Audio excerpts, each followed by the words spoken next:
There is a small table in a front hallway in a house outside Cleveland, barely large enough to hold a phone, a notepad, and a chair with no arms, that has stood in almost exactly the same spot for 62 years. And if a piece of furniture could be said to have heard a family's entire life, this is the one. It heard a marriage proposal accepted over long distance in 1963, the daughter of the house standing at that table, twisting the phone cord around her finger while her mother pretended not to listen from the kitchen doorway 10 feet away, failing completely at pretending. It heard a son's voice, overseas, calling collect from somewhere he wasn't allowed to say exactly where, a call so expensive and so rare that the whole family took turns standing at that table saying the same handful of things twice, because the connection kept cutting out, and every second mattered more than it would have on any ordinary call. It heard the specific, particular silence that follows very bad news. A mother standing at that table with the receiver still in her hand, long after the person on the other end had said what they needed to say, unable to set it down, unable to speak. While the rest of the house slowly gathered in the hallway behind her, understanding from her posture alone that whatever had just been said through that little wire had changed something permanently. It heard birth announcements, shouted down the line at 3 in the morning. It heard job offers, accepted on the spot, standing up straighter without realizing it. It heard a teenager, sent to answer it 100 times, learn to recognize a caller's mood from the very first hello, long before the actual news got said out loud. The specific skill of reading a voice through a wire, developed by necessity, in a house with one phone and one table, and an entire family's worth of news that had to pass through both. That table is still there. The phone that used to sit on it is long gone, replaced first by a cordless model, and then by nothing at all, because every person in that house now carries their own phone in their own pocket, and nobody stands at that particular spot in the hallway to receive news anymore. That's what this video is about. Part 1. Oh my goodness. One phone meant one family, Mother, hearing everything Father, together. he proposed. For most of the 20th century, in most American households, there was exactly one telephone, wired to exactly one spot in the house, and this single, immovable fact shaped the entire emotional texture of how a family actually received news, in a way that's almost impossible to recreate now that everyone carries a private line in their own pocket. A call to that house was, by definition, a call to the household rather than to any one individual within it. Whoever happened to be nearest answered it, which meant a call meant for a teenage daughter might first be answered by her father, or her younger brother, or her own mother, each of whom heard at least a piece of whatever news was coming before it ever reached its actual intended recipient. There was no way to keep a phone call private in the modern sense, and this lack of privacy, whatever its downsides, meant that big news, good or bad, rarely arrived to just one person alone. It arrived, almost immediately, to whoever else happened to be standing in that hallway, which meant the family absorbed its major news together by simple physical necessity, rather than each member receiving it in isolation and having to decide, afterward, whether and how to share it with everyone else. This created a specific kind of shared emotional experience that's genuinely rare today. A phone ringing late at night woke the whole house, not just one sleeper, and everyone lay there, in their own beds, listening to the same one-sided conversation drift up the stairs, drawing their own conclusions from tone and pacing long before anyone came to tell them what had actually been said. Good news and bad news both moved through a household this way, instantly shared, rarely private, absorbed collectively in real time, rather than curated and delivered individually, the way most family news moves through separate phones and separate group chats today. Mom, it's Aunt Helen. Part 2. The specific skill of answering someone else's phone. Hello, Helen. Answering the family telephone was a genuine social skill, practiced constantly by whoever happened to be nearest when it rang, and it involved a specific kind of judgment that doesn't really have a modern equivalent, because almost nobody's phone rings for someone else anymore. A child sent to answer the phone learned quickly to identify who was calling from the smallest cues, a particular relative's habit of asking for "your mother" before saying who was calling, a friend's distinctive way of saying hello, a stranger's voice that meant this call needed to be handled carefully and handed off immediately to an adult. This wasn't formally taught. It was absorbed the same incidental way most household skills got absorbed, through sheer repetition, picking up the phone 1,000 times over childhood, and gradually learning to read an entire social world through nothing but a voice and a few opening words.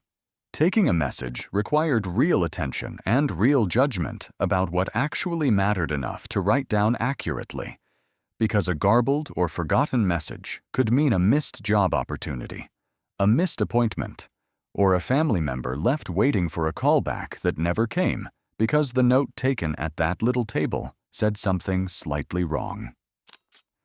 The notepad that lived beside the phone carried real weight in a household's actual functioning, a specific physical record of who had called, when, and about what, checked and referred to constantly by every member of the family throughout the day.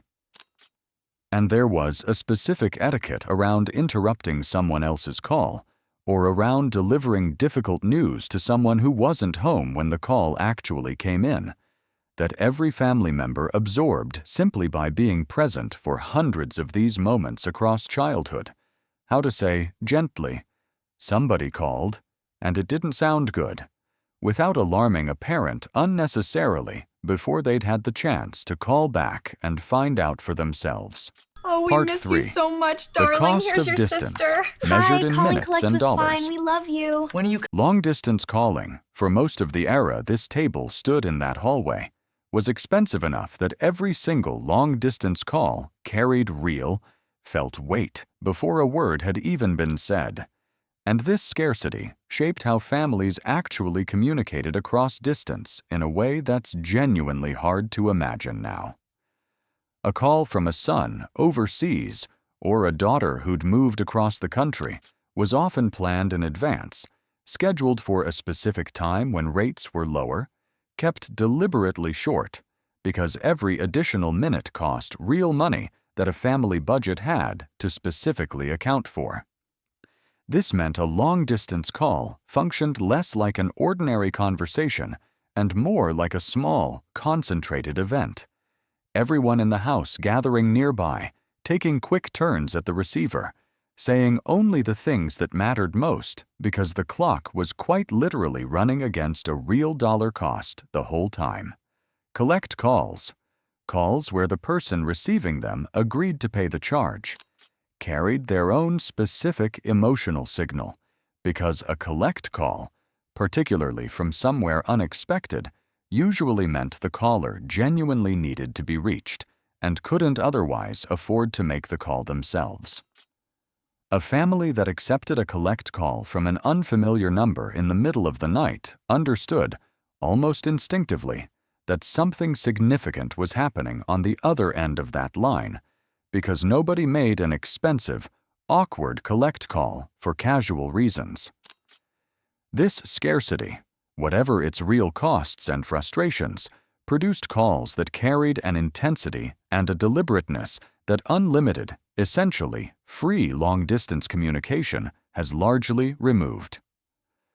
A call today, free and instant, and available at any hour without a second thought, rarely carries the same weight as a call that used to cost real money and had to be planned around a specific, limited window of time. He's safe. Part 4. Thank God The he's news that safe. traveled through that one wire. He's coming home. Because there was only one line into the house, that telephone table became the single point through which almost every piece of significant news a family received actually passed, which gave it a kind of narrative weight that no single object in a modern multi-phone household quite carries anymore. Deaths were announced there, almost always, in an era before texting made it possible to soften devastating news with a slower, more considered written message. A phone ringing with news of a death meant someone standing at that table, receiver in hand, absorbing the worst kind of news in real time, with no opportunity to read it first in private, compose themselves, and choose the right moment to share it with the rest of the family. The table absorbed this kind of news directly and immediately, over and over, across the decades it stood in that hallway.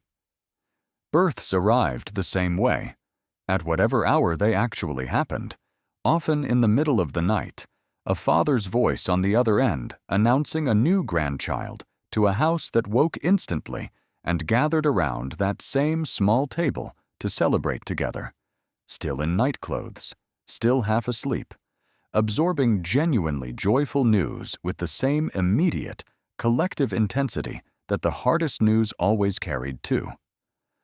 Job news, wedding news, news of accidents and recoveries, news of who was engaged and who had broken it off.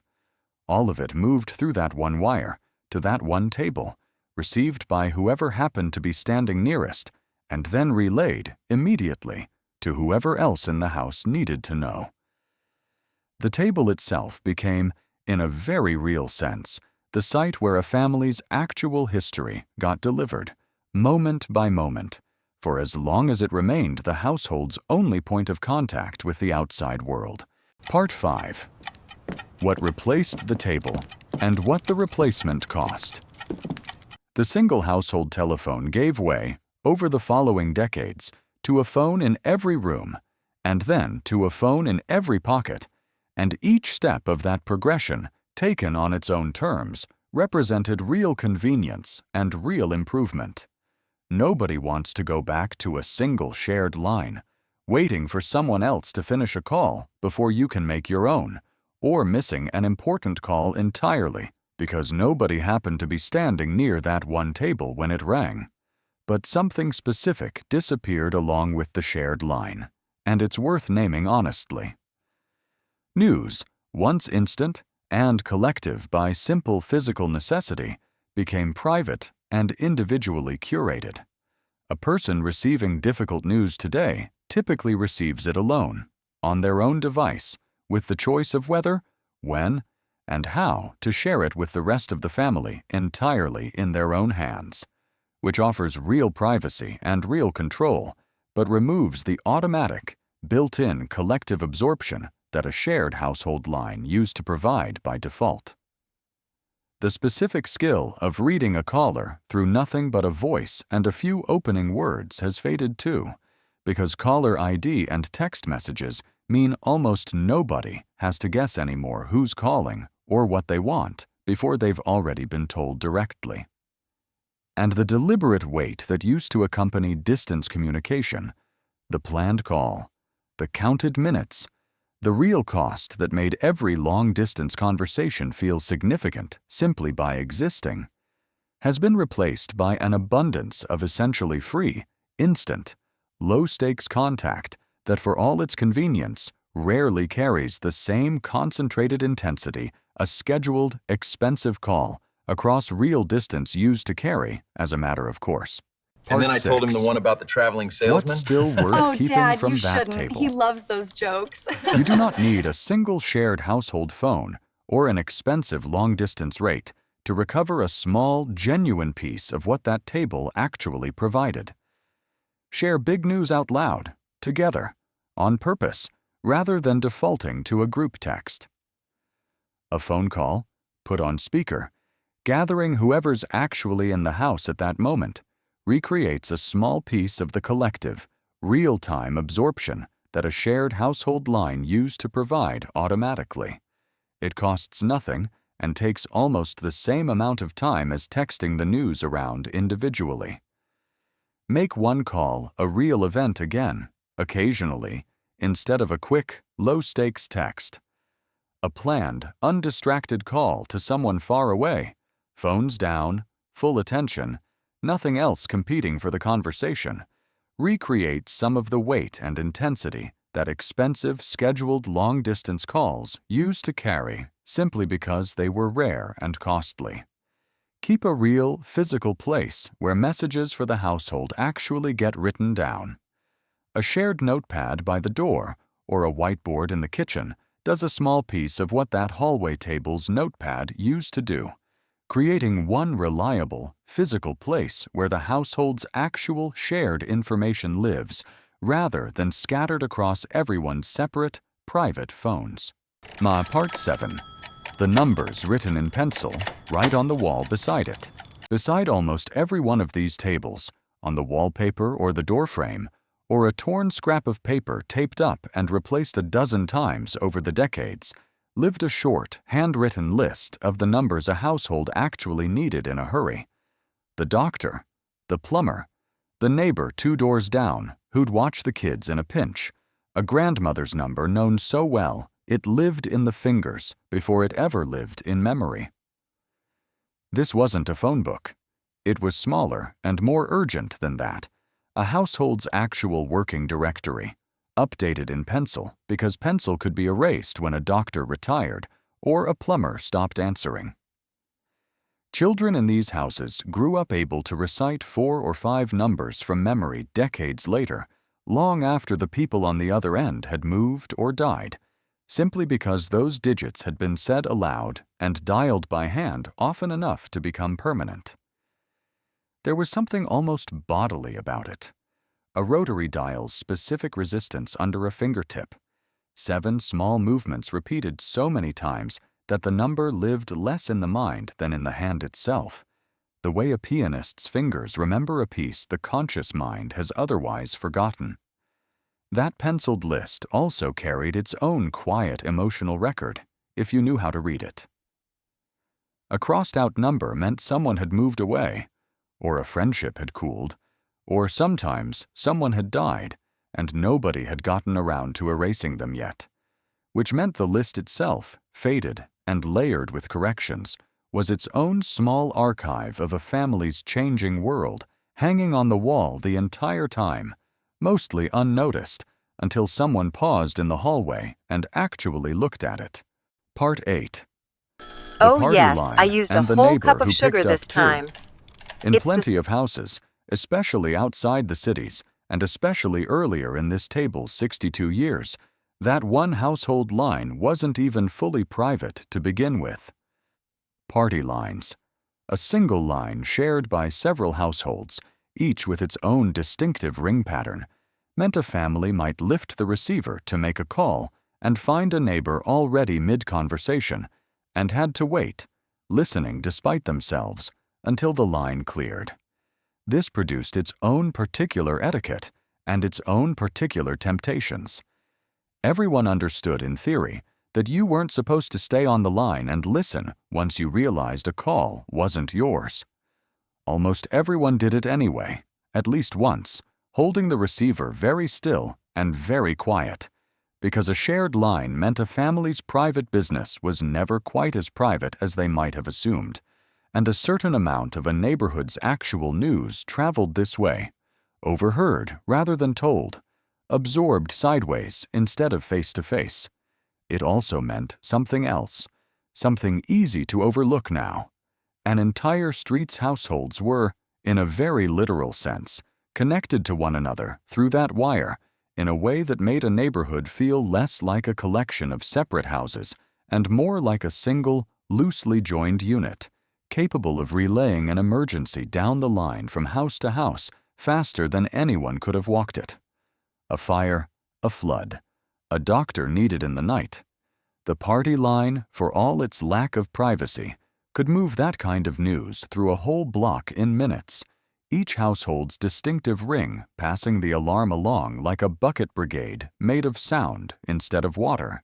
If your family still has an old telephone table, a landline number everyone in the family still remembers by heart, or a specific memory of news that arrived through one shared phone in your childhood home, tell us about it in the comments.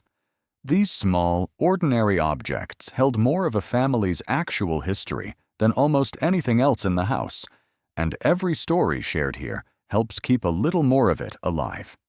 And if this is the kind of history worth remembering, hit subscribe. We dig one of these up every week. The quiet kind of history that arrived through an ordinary wire to an ordinary table and changed everything anyway.